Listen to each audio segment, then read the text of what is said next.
They say the past is never truly gone.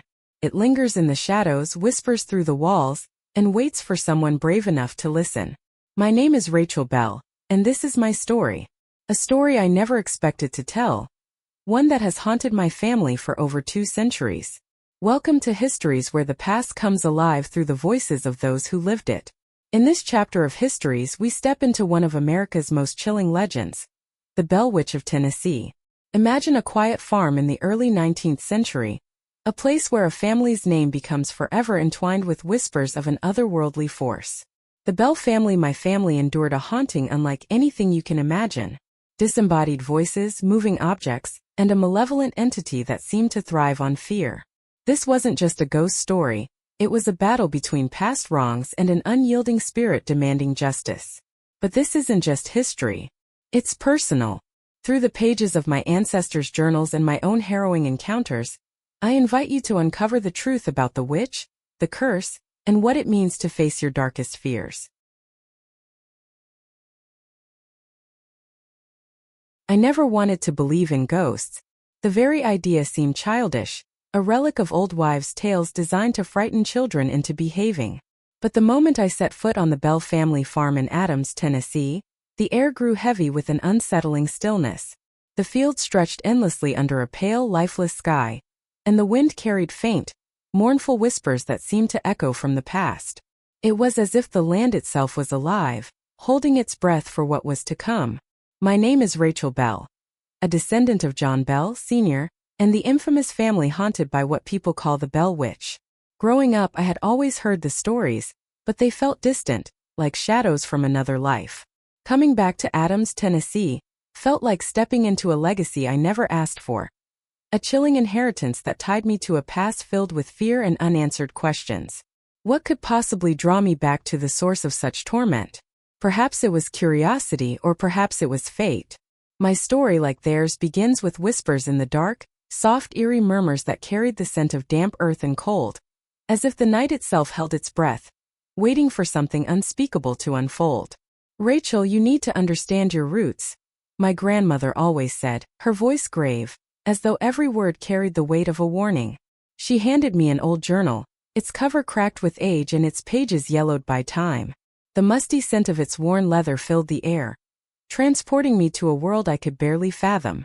Inside were accounts written in trembling handwriting by my ancestors, recounting stories of strange happenings, disembodied voices, objects moving on their own, and an entity that seemed to defy the laws of nature. The words painted a chilling picture of a relentless force that had tormented our family for generations. The witch isn't just a tale, it's a curse, she whispered, her eyes darting to the shadows as if the mere mention of the name could summon her. We all carry it, Rachel. Every Bell does. But you're the first in a long time to return.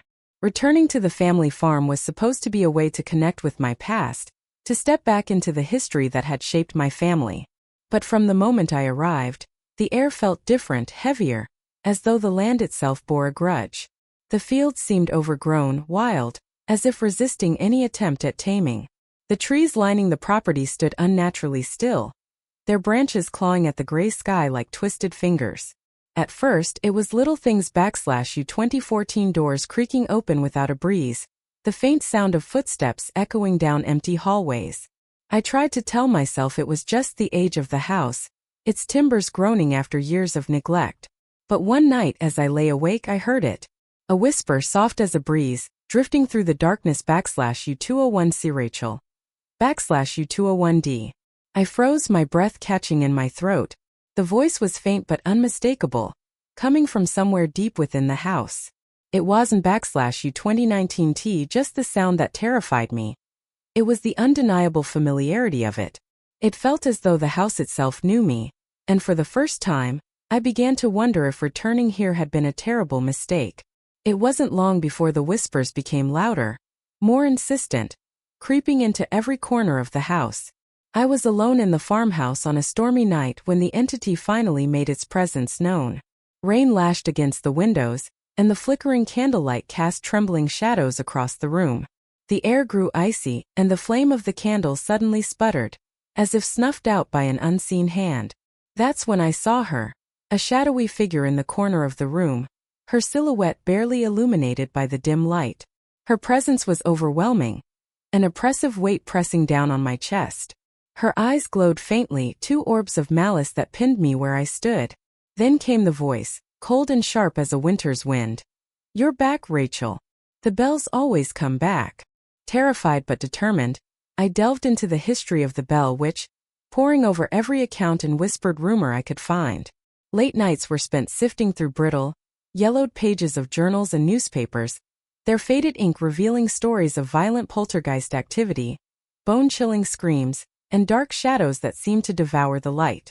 My ancestors' words conveyed their terror, but they also hinted at a strange familiarity with the entity, a dynamic that felt less like a haunting and more like an unresolved battle. Why now? I wondered as the hours stretched into dawn. Was her return tied to the bloodline, to something only I could unlock? Or was it connected to the land itself, a dormant power reawakened by my presence? Each theory brought with it a deeper unease. Somewhere in the silence of the house, I could almost feel her watching, waiting. The attic smelled of dust and time, its wooden beams creaking as if groaning under the weight of the past. There, tucked inside a rusted tin box, I found the letters, faded parchment scrawled with trembling handwriting. Each letter revealed a piece of the puzzle, a desperate plea from my ancestors to an unknown force, begging for help in a time of famine and illness. They had made a pact, one born not of malice but of desperation. "Protect us," one letter read, "and in return we vow to honor your will." It was signed by John Bell himself. The words sent a chill down my spine. This wasn't a simple haunting. The witch wasn't merely tormenting my family. She was bound to us by an unbroken agreement, a bargain that had carried its weight across generations. Why hadn't they warned us? Had they known the price? I couldn't help but feel the creeping realization that their choices, no matter how well-intentioned, had cursed us all. The witch wasn't a vengeful spirit. She was something far older, far darker, tied to us by promises no living bell had made but every one of us was destined to fulfill. The more I learned, the worse the hauntings became. Objects no longer simply moved. They flew across rooms with violent intent, shattering against walls as though hurled by unseen hands. The laughter grew louder, chilling and guttural, reverberating through the empty halls at all hours. Even the house itself seemed to breathe, its wooden beams creaking with a sinister rhythm that matched my racing heart. Sleep became a distant memory. Each night brought nightmares so vivid I would wake drenched in sweat, my screams swallowed by the oppressive silence of the house. I saw her everywhere, in the reflection of a window, in the corner of my eye, in the shadows that danced on the walls. The witch's presence was suffocating, her malice a constant weight on my chest. But it wasn't just the hauntings that unraveled me. It was the whispers that began to seed doubt in my mind. "It's your fault," they hissed. "You brought this upon yourself. Upon all of us." Her voice wormed its way into my thoughts, blurring the line between reality and illusion. Was the witch manipulating me, or was I truly losing my grip on sanity? One night she spoke directly to me. The silence of the house was oppressive, broken only by the distant creak of floorboards and the faint rustle of the wind outside. I had been standing by the window, staring out into the moonlit fields, when the temperature plummeted, and the air grew thick with her presence. A faint, acrid scent of smoke filled the room, and my breath came out in visible puffs. Her voice slithered through the stillness, sharp and cold. "Leave, Rachel, before it's too late. Or stay and face what the bells owe." The words seemed to reverberate inside my skull, each syllable dripping with venom. A shadow moved in the periphery of my vision, flickering like a dying flame. When I turned, the room was empty, but I could feel her there, watching, waiting. Her message was cryptic, layered with an unmistakable malice that left me trembling. For the first time I truly felt the weight of her warning. This wasn't just a haunting, it was a reckoning, and I was caught in its crosshairs. Desperate, I sought help from a local historian and a paranormal investigator. The historian, an elderly man with a library of local lore, spoke of the bell witch as if she were a force of nature. He traced her origins to whispers of betrayal and revenge, piecing together fragmented stories passed down through generations. The paranormal investigator, younger and more skeptical, armed herself with modern tools, EMF meters, digital recorders, and infrared cameras, determined to confront the entity on her own terms. Together, we began to uncover fragments of the witch's origin and the intricate curse that bound her to the Bell family. The deeper we dug, the more resistance we faced.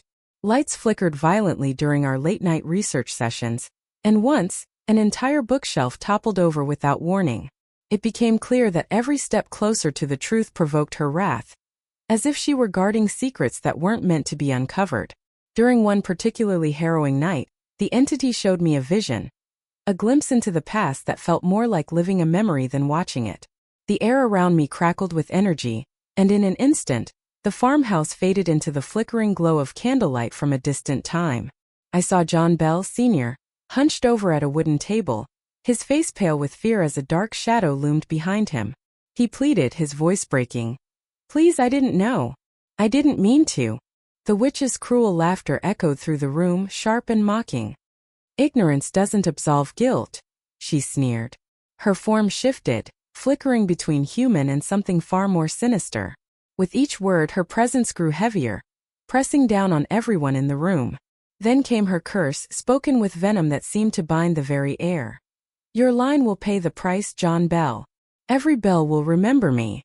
As the vision faded, I was left trembling, the echoes of her laughter still ringing in my ears. The witch wasn't just tormenting us. She was fulfilling a vengeance so deep it spanned generations. Through archival records, he found her name, Margaret Bateman.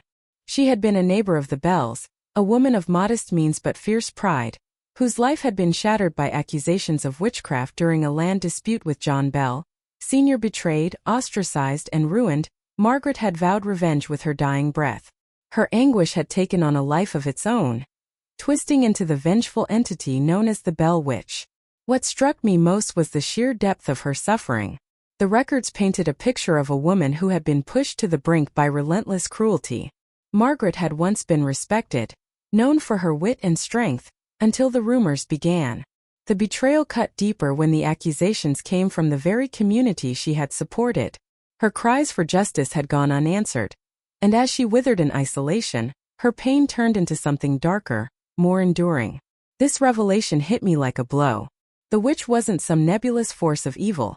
She had been a real person, wronged and abandoned by those she trusted. The depth of her suffering, now centuries old, seemed to echo in the very walls of the farmhouse. I couldn't shake the thought. Was her vengeance truly unjust, or was it the only voice she had left? Armed with this knowledge, the paranormal investigator suggested a ritual to break the curse. The historian and I exchanged uneasy glances as she detailed the steps, her voice unwavering despite the tension thickening the room. It was an ancient rite, pieced together from fragments of lore and whispered warnings, demanding not just courage but a sacrifice, something deeply personal and irreplaceable. The offering wasn't simply symbolic. It was meant to bind my intention, to bridge the gap between me and the entity tethered to my family. My hands trembled as I retrieved the item.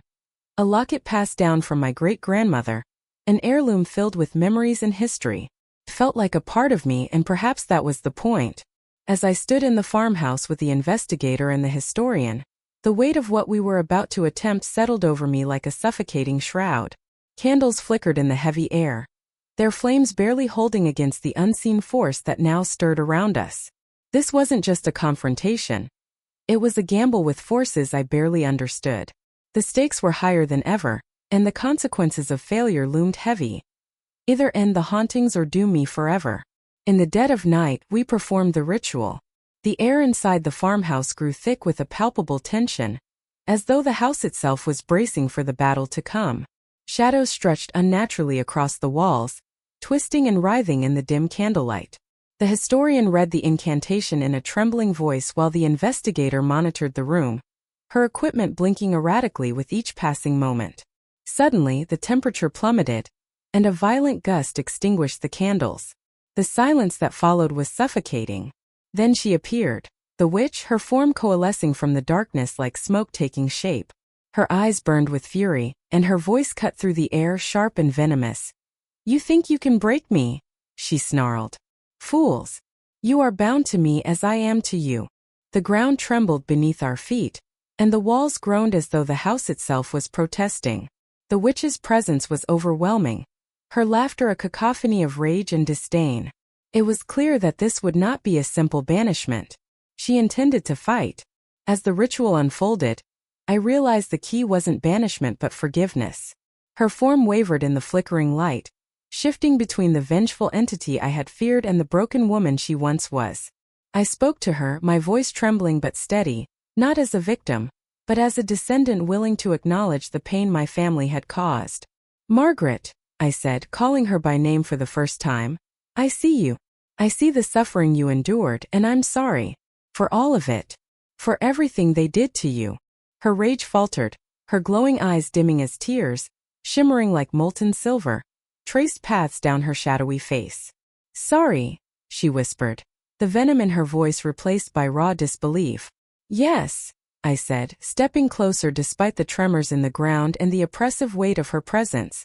"I can't undo the past, but I can honor your truth. You don't need to carry this pain anymore. Let it go." For a moment the entire house seemed to hold its breath. Then, with a sound like a sigh carried by the wind, her form began to dissolve, the edges of her shadow softening. Sorrow filled the room, a wave of emotion so profound it left me breathless, but it was not my own, it was hers finally released. When the ritual ended, the house fell silent, as though the very walls were exhaling for the first time in years. The oppressive weight that had suffused the air vanished, replaced by a calm so profound it was almost unnerving. I stood in the center of the room, trembling and clutching the now empty locket. The investigator and the historian exchanged weary glances, their expressions a mix of relief, disbelief, and exhaustion. It felt like we had survived a storm that had been raging for centuries. The witch was gone. Her presence, once so dominant, had lifted. The farmhouse, once shrouded in darkness and dread, now felt lighter. Even the creak of the floorboards seemed gentler, less burdened by unseen tension. The very air seemed to hum with a quiet peace, as if the land itself had finally been freed from its torment. I stepped outside and felt the first rays of dawn warming my skin. The land, bathed in the soft glow of morning light, shimmered with an almost ethereal beauty. Birds that had long been absent began to sing, their melodies a poignant contrast to the silence that had reigned before. It was more than a new day, it was a rebirth for the Bell family, a chance to reclaim a future free from fear. For the first time in centuries the curse was broken, and we could finally breathe again. Life returned to normal, but the memories lingered, haunting the edges of my thoughts like shadows that refused to fade. The farmhouse, though now bathed in light and calm, seemed to whisper of the past during quiet moments. Each creak of the floorboards carried an echo of fear and resolve, and the soft rustle of the trees outside reminded me of the entity that had once roamed freely. Determined to preserve the truth, I meticulously documented every detail, the visions, the curse, and the final confrontation. My journals became a testament not just to survival, but to understanding and forgiveness. It wasn't just a story of horror. It was a deeply human tale that revealed the cost of unacknowledged pain, the destructive force of vengeance, and the healing power of empathy and forgiveness. As I flipped through the pages, I felt a quiet resolve. Margaret Bateman's story, finally brought to light, wasn't just her release. It was a bridge to understanding for anyone carrying the burden of their own buried anguish. I couldn't help but hope that by sharing it, others might find the courage to confront their pain and let go of their ghosts too. The witch's story deserved to be remembered, not as a legend of terror, but as a poignant reminder of what it means to see someone fully, even in their darkest hour. Through this understanding, perhaps healing could ripple outward, touching lives far beyond the walls of the farmhouse.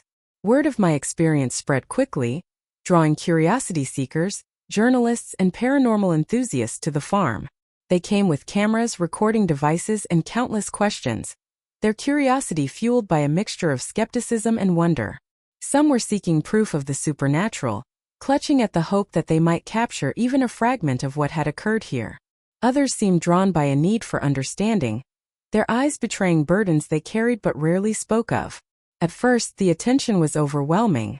Strangers wandered the grounds, their voices breaking the newfound serenity of the land. Each knock on the door felt like an intrusion into a fragile peace I was still trying to make sense of. But as time went on, I began to notice something deeper. Many who came weren't there just for the spectacle.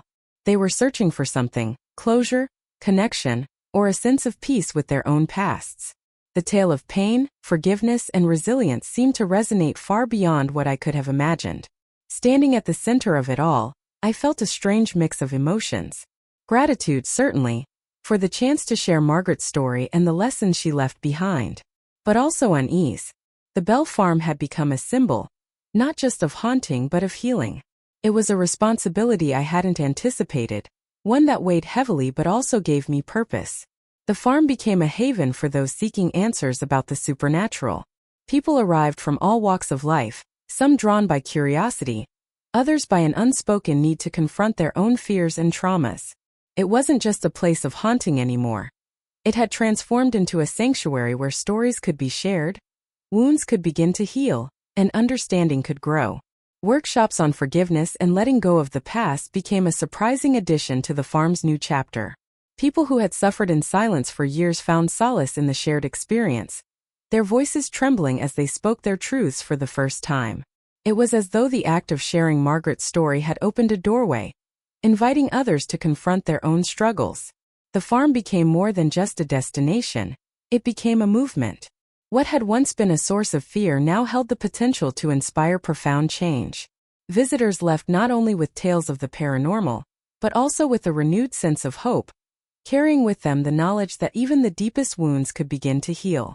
Margaret's story had transcended its haunting origins, becoming a symbol of resilience, redemption, and the enduring power of empathy.